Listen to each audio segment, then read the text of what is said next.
Siapa tahu kita malah jagain jodoh orang, ih males banget, udah habis waktu, tenaga, pikiran, duit lagi. Jauhilah kalau memang belum siap gitu ya. Putuskanlah karena Allah. Kayak gitu sih. Apakah ya enggak ya dia orangnya atau enggak gitu kan. Nah kita bisa membuat validasi gitu kan. Kita cari tahu ke temen-temennya. Mungkin potensi selingkuh nih ya, Tin. Carilah yang introvert, teman-teman ya. Welcome to Sister Indian ID. Bestari, berkarya, berdaya. Sebuah kanal untuk perempuan muda bisa berdaya dengan ilmu dan karya. Assalamualaikum warahmatullahi wabarakatuh. Nah, balik lagi sama Fatina, Fun Talk with Atina and Fatiha di Sister Indian ID. Sekarang kita ada di episode 2 dari series Pranikah. Di episode kali ini kita akan ngomongin tentang cara memilih jodoh. Kalau kemarin kan ya di episode 1 kita udah mencari nih, bener nggak sih Tin? Kayak Ya. apa memancing ikan-ikan itu di kolam. Kalau sekarang kita akan memilih pancingan terbaik itu gimana gitu kan ya. Jadi, kalau misalnya nih sister semua masih ada pertanyaan ataupun komentar yang ingin didiskusikan boleh banget langsung aja ketik di kolom YouTube kita di Sister Indin ID kolom komen atau mampir nih ke Instagram kita di @sisterindinid.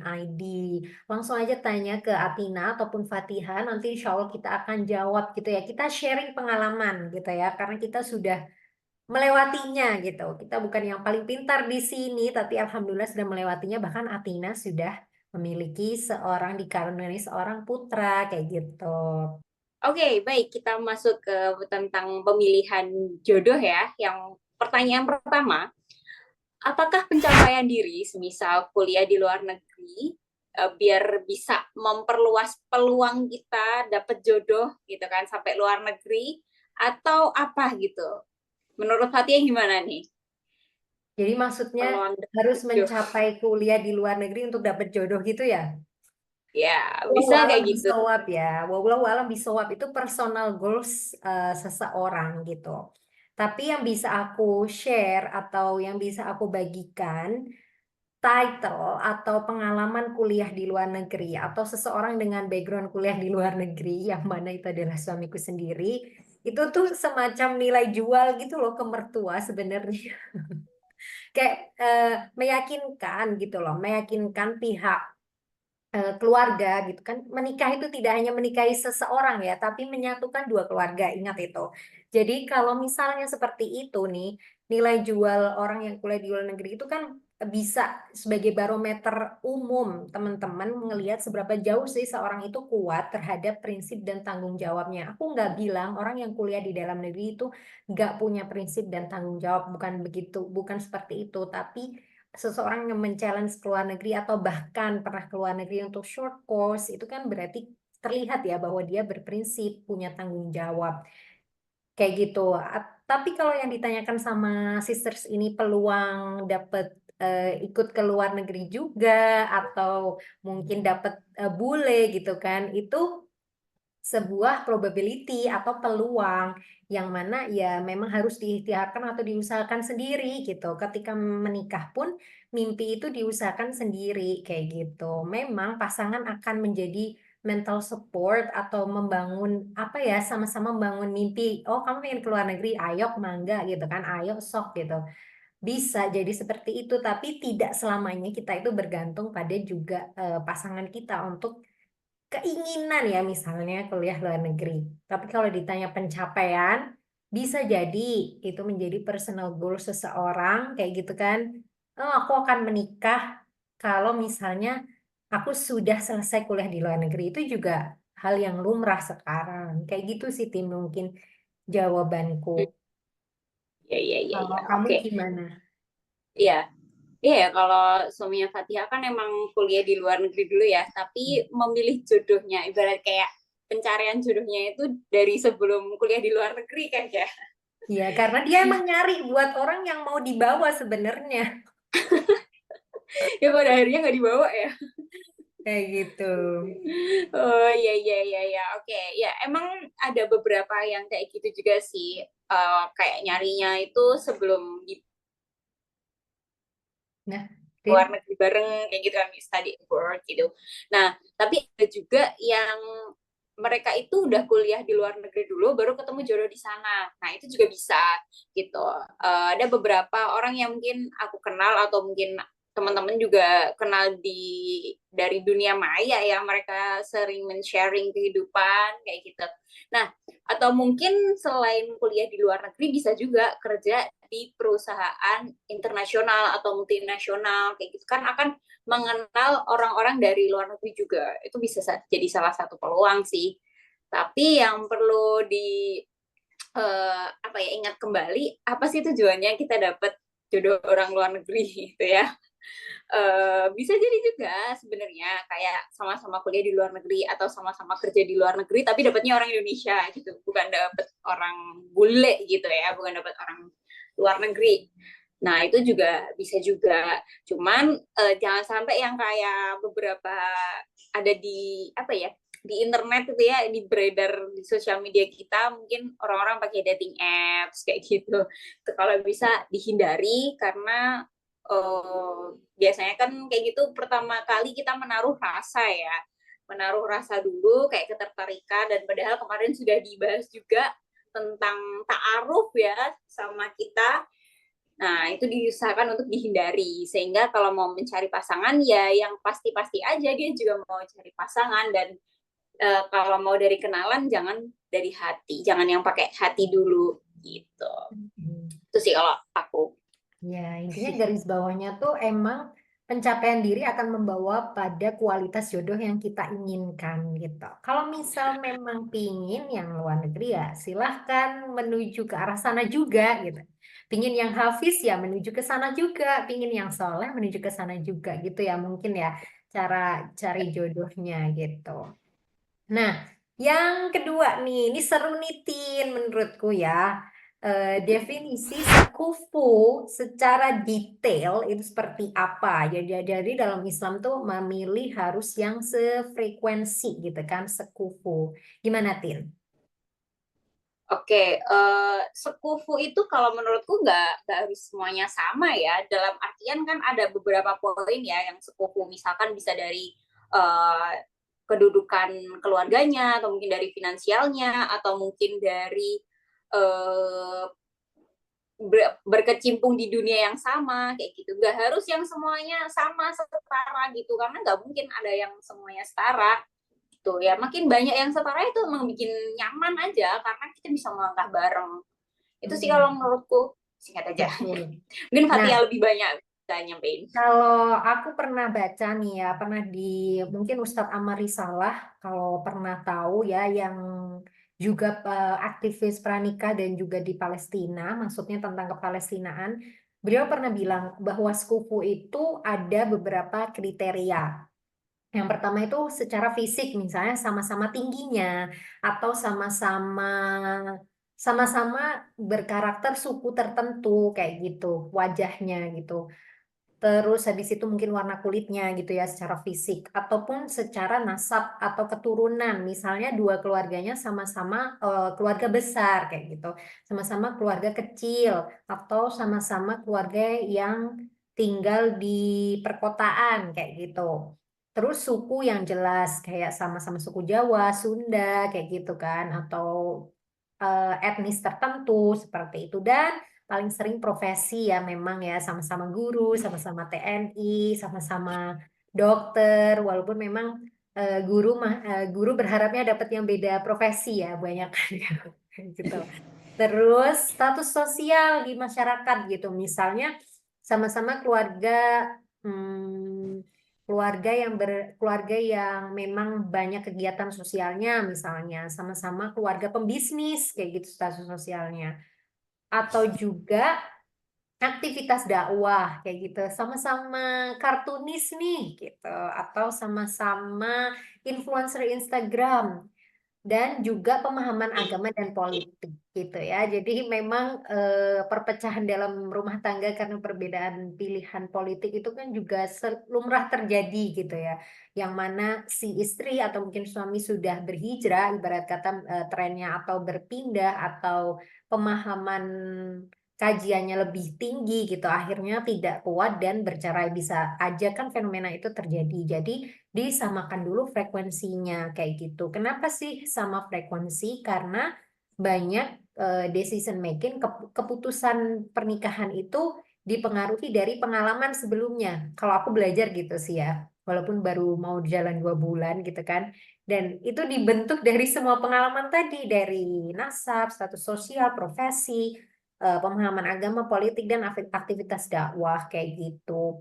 Dan pernah juga aku baca kalau misalnya sepupunya seorang perempuan nih, perempuan ya terutama adalah yang bisa terus membimbing dia dan mengarahkan ke hal yang baik dan positif kayak gitu.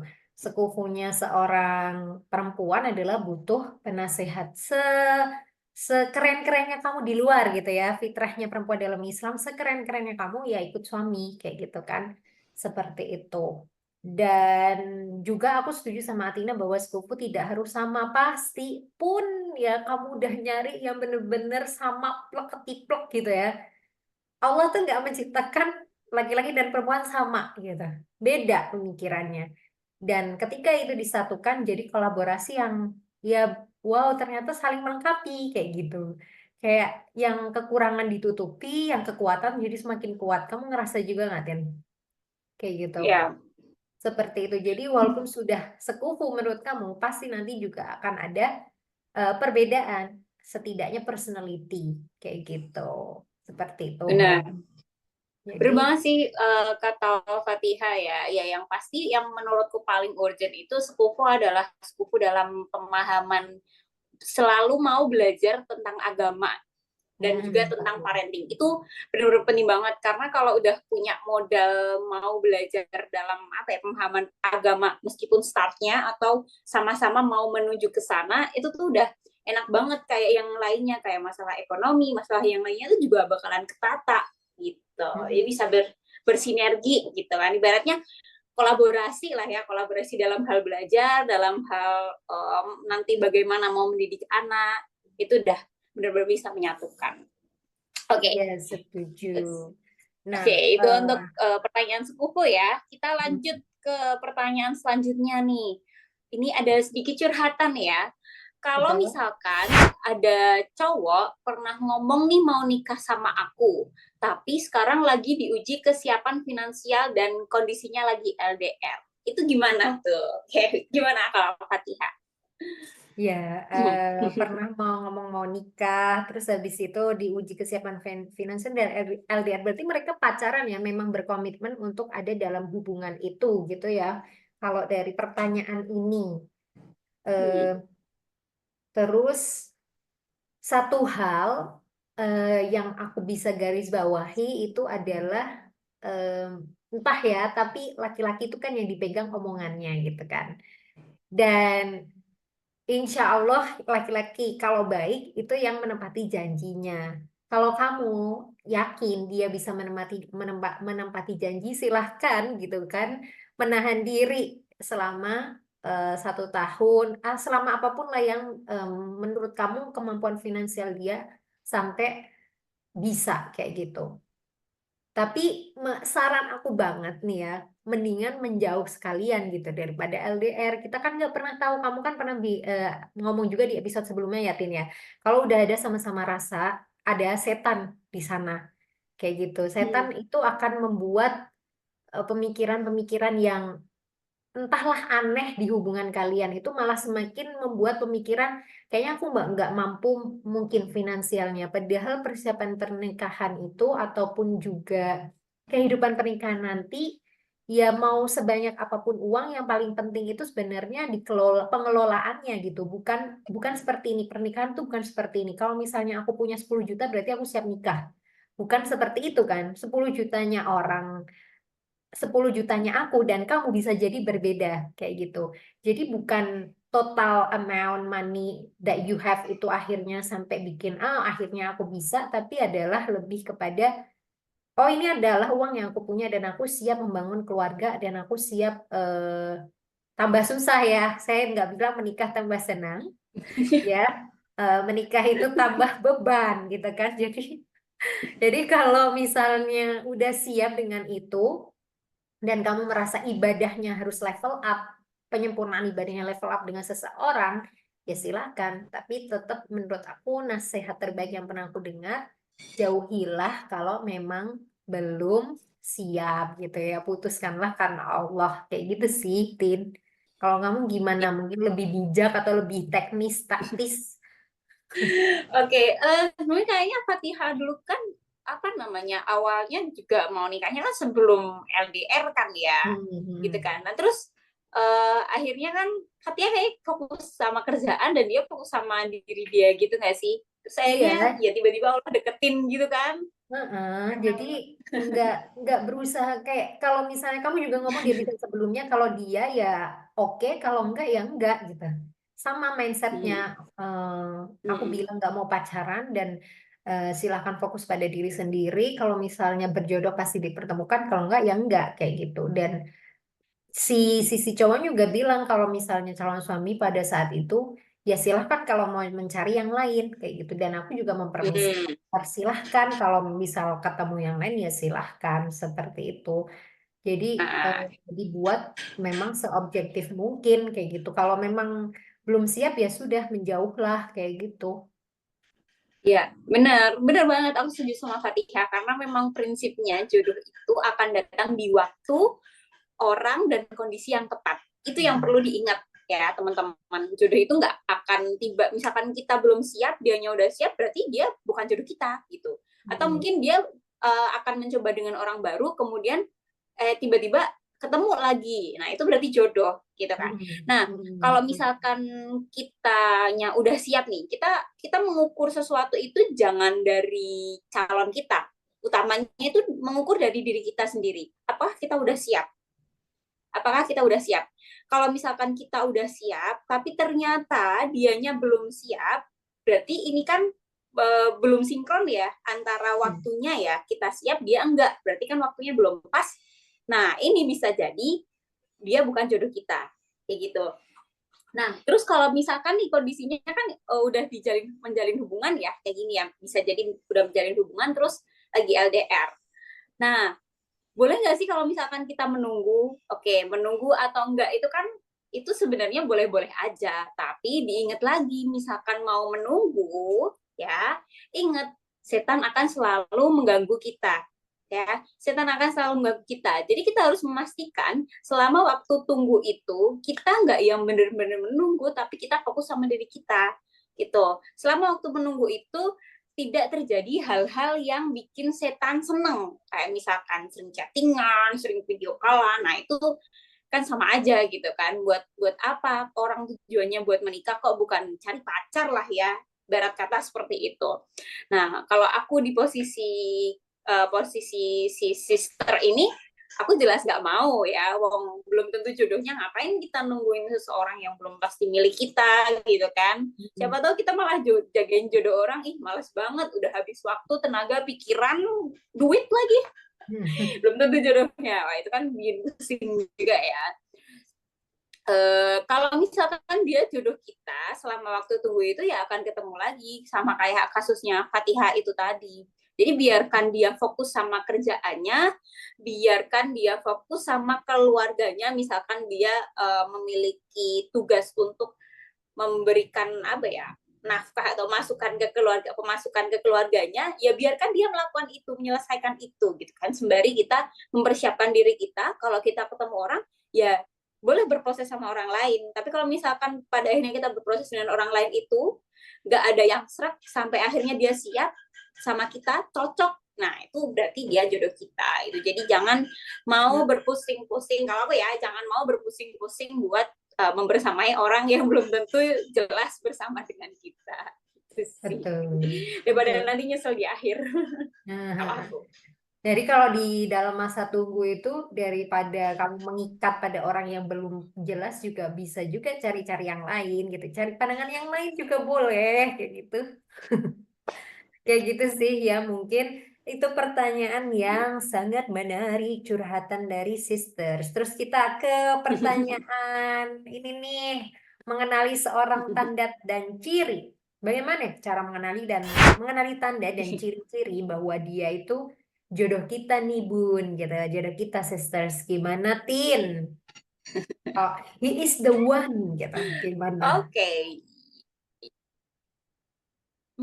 Bener ya. Kadang kan kita ketemu sama orang-orang ini sebenarnya jodohku bukannya, ini jodohku bukannya. Kadang kayak gitu kan, terbesit pikiran kayak gitu.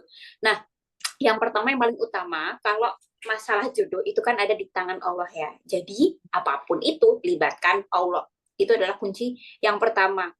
Karena Allah itu yang mampu menetapkan hati hamba-hambanya, Allah itu yang mampu mempersiapkan hamba-hambanya, kita mau diarahin kemana, kita mau diarahin kemana, kayak gitu, itu tuh Allah gitu. Karena kita tahu Allah itu maha membolak balikan hati, ya muqallibal qulub sabit qalbi ala dinik. Itu yang perlu kita ingat.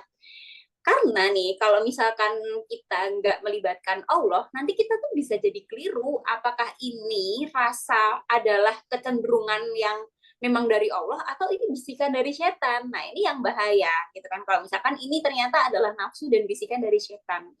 Nah, kita harus berusaha menetralisir pikiran-pikiran kita dengan menjauhkan hal-hal yang berbau maksiat, kayak gitu ya. Jangan jangan kayak misalkan chattingannya jadi intens atau video callan kayak gitu. Itu menurutku adalah salah satu hal yang mendekatkan dengan maksiat gitu. Maka itu setan yang akan terlibat di sana. Nah, jadi memurnikan hati hanya sama Allah, melibatkan Allah benar-benar itu adalah salah satu cara bahwasanya perasaan itu apakah benar-benar datang dari Allah ya, yang merupakan itu adalah petunjuk bahwa dia adalah jodoh kita, atau itu dari bisikan setan. Jadi itu yang bisa memberikan ya Allah. Caranya gimana ya, tadi jauhi maksiat gitu, terlebih berhubungan yang sama dia yang kayaknya dia jodoh kita nih kayak gitu, itu dijauhin sih. Kalau kalau menurut aku seperti itu, biar kita benar-benar tahu dia jodoh yang baik atau enggak. Terus Mm-mm. juga nih, kalau misalkan ada seseorang yang dia itu serius sama kita, seorang yang baik, dia nggak mungkin deketin kita kalau dia belum berani nikahin kita. Menurut aku sih kayak gitu sih. Nah, itu betul banget ya. Jadi melibatkan Allah. Aku retweet Atina untuk kali ini dan juga kalau misalnya kalau misalnya seseorang itu baik untuk kita, pasti tidak akan mendekati kita ya. Ini adalah pemahaman bahwa orang yang paham agama ya, insya Allah gitu. Kita kan udah ada panduan nih cara memilih jodoh yang terbaik itu. Lihatlah dulu parasnya, lihatlah hartanya, lihatlah kedudukannya. Tapi yang lebih penting daripada tiga itu adalah pada akhirnya agamanya. Dan bagaimana cara melihat agama itu bukan orang yang nilai PAI-nya, pendidikan agama Islamnya 100, bukan begitu guys. Bukan juga yang mungkin pernah kuliah di Mesir atau mungkin Timur Tengah kayak gitu. Kalau nyari kayak gitu lama dong ya kita ketemunya kayak gitu kan. Tapi adalah maksudnya akhlaknya, sesederhananya bagaimana memperlakukan wanita kayak gitu. Kalau kamu aja di chat malam-malam udah tahajud belum, udah makan belum, sebelum halal ya kamu bisa lihat sendiri lah ya akhlak dan pemahaman agamanya gitu. Bener-bener setuju banget sih. Bisa jadi dia juga ngelakuin itu ke orang lain dan berani Yes. gitu. Jadi bisa jadi chatnya itu adalah pondok asrama wanita teman-teman kan. Jangan sampai, bukan jangan sampai, sebenarnya pasti, bukan pasti, kebanyakan pasti seperti itu, gitu, gitu sih. Oke, ke pertanyaan selanjutnya ya, Tin. Gimana? Jadi kita lanjutin, gimana sih cara mendeteksi potensi red flag? Nih, terutamanya yang lagi booming-booming ya, pembohong, manipulatif, gampang selingkuh, kayak gitu. Gimana ya, Tin ya? Mhm. Jadi itu serem-serem banget ya, sifat-sifat dan karakternya ya. Makanya memang harus benar-benar kita coret kayak gitu. Nah, kalau aku sendiri sih melihat bahwasanya semakin banyak ngerasain kayak gini. Misalkan kita tuh semakin banyak teman dan kita bersinggungan dengan orang lain, kita tuh semakin paham gitu loh. Karakter orang lain itu kayak gimana, mulai dari dilihat cara bicaranya, kemudian bagaimana dia bertindak, dan lain sebagainya. Nah, kalau misalkan dia udah masuk ke dalam list, apakah ya enggak ya dia orangnya atau enggak gitu kan? Nah, kita bisa membuat validasi gitu kan. Kita cari tahu ke teman-temannya, teman-teman dia gitu kan. Dan kita minta pendapat tentang dia ke teman-temannya kita bisa survei ke beberapa orang, misalkan tanya juga ke ibunya, tanya ke teman dekatnya yang A, teman dekatnya yang di circle yang lain kayak gitu. Nah, dari survei-survei itu kita bandingin ya, kita bandingin dulu ke antara jawaban-jawaban orang-orang yang kita tanyain, kita survei tadi, dan bagaimana kita ketemu dia, bagaimana dia bersikap ke kita, apakah sama ataupun beda kayak gitu. Nah, kita bisa juga tahu dengan cara kasih pertanyaan tentang studi kasus buat menguji konsistensi dia kayak gimana. Apakah pembohong dan manipulatif itu tuh bisa kebaca gitu dari jawaban dia. Seperti itu. Nah, kalau potensi itu pembohong sama manipulatif ya, kalau potensi selingkuh sih aku nggak begitunya paham ya. Tapi lebih aman lagi kita cari yang nggak pacaran, gitu kan. Atau mungkin kayak suamiku tuh, tipikal orang yang kalau disukai perempuan dia malah menjauh, kayak gitu. Itu kemungkinan sih bakalan jauh dari selingkuh ya. Kita bikin rasa nyaman juga nanti kalau sudah menikah gitu sih kalau Fatia gimana? Oke, potensi pembohong dan juga manipulatif. Aku setuju banget sama Atina untuk banyak berteman dengan orang sehingga kita tahu karakter. Juga satu hal yang membantu aku mungkin dari profesi guru juga ya, bertemu dengan ratusan gitu kan orang yang kita harus tahu dulu personality, gaya belajar sampai akhirnya kita bisa menyatukan frekuensi komunikasi. Itu tuh juga satu pembelajaran besar bagi aku untuk sebelum menikah gitu. Jadi itu kayak fase pranikah aku adalah dari situ gitu, mengenali banyak personality orang kayak gitu kan ya. Minat dan juga bakatnya karena terlihat gitu dari kebiasaan dan juga yang aku bisa ambil potensi pembohong atau enggak itu bagaimana si calon ini treat atau komunikasi ke kita kayak gitu. Kalau dia aja udah gampang sedari awal dengan bermudah-mudahan gitu, genit gitu-gitu, kayaknya enggak kayak gitu kan. Jadi memang agama seseorang itu tergantung juga dengan agama temannya. Jadi lihatlah para temannya. Temannya tuh kayak gimana sih lingkungan dia bertumbuh atau belajar itu seperti apa dan visi misi dari pertemanan mereka tuh apa kayak gitu kan terlihat ya bisa terlihat hobinya minatnya kayak gitu. Dan juga mungkin potensi selingkuh nih ya, Tin. Carilah yang introvert, teman-teman. Ya, yang kalau bosan gitu kan dia tuh nggak perlu ketemu orang kayak finally weekend recharge at home kayak gitu kan ketemu akhir pekan nggak bisa ketemu orang lagi tapi pinginnya ketemu game misalnya ketemu makanan yang dia sukai ketemu hobinya kayak gitu jadi carilah orang yang introvert itu bukan pemalu, bukan pendiam ya teman-teman, tapi seseorang yang suka recharge atau energinya itu menyendiri gitu. Kamu nggak perlu bingung karena dia sukanya menyendiri kayak gitu ya, menyendiri kayak gitu. Paling diselingkuhin sama itu sih apa namanya buku-bukunya atau gamenya aja. Gitu. Ya rada Tapi bukan kesel sama orang. dikit. Rada kesel dikit sih kalau kamu ketemu yang seperti itu ya. Kebetulan suami seperti itu. Tapi bisa disiasati, kita harus paling paham kan kalau misalnya ya seseorang itu butuh pelarian kesenangan sebelum dia melarikan ke orang lain, buatlah nyaman dan juga temukanlah dengan hobinya kayak gitu. Seperti itu sih. Itu jadi itulah semua pertanyaan dari sister tentang ini ya cara memilih jodoh gitu kan Tin ya. Bisa digarisbawahi bahwa cara memilihnya tuh sebenarnya udah ada panduan di Islam gitu kan. Paling pokok itu lihatlah agamanya teman-teman. Itu tuh kuncinya kayak gitu kan dari obrolan kita hari ini. Saksikan episode selanjutnya di Fatina. Kita akan ngomongin tentang persiapan menuju halal. Jadi stay tune terus ya sisters. This is the end of Sister Indian ID. Salam bestari, berkarya berdaya. Ilalikoma salamah, have a blessed day.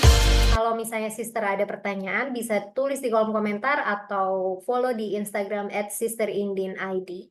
Wassalamualaikum warahmatullahi wabarakatuh.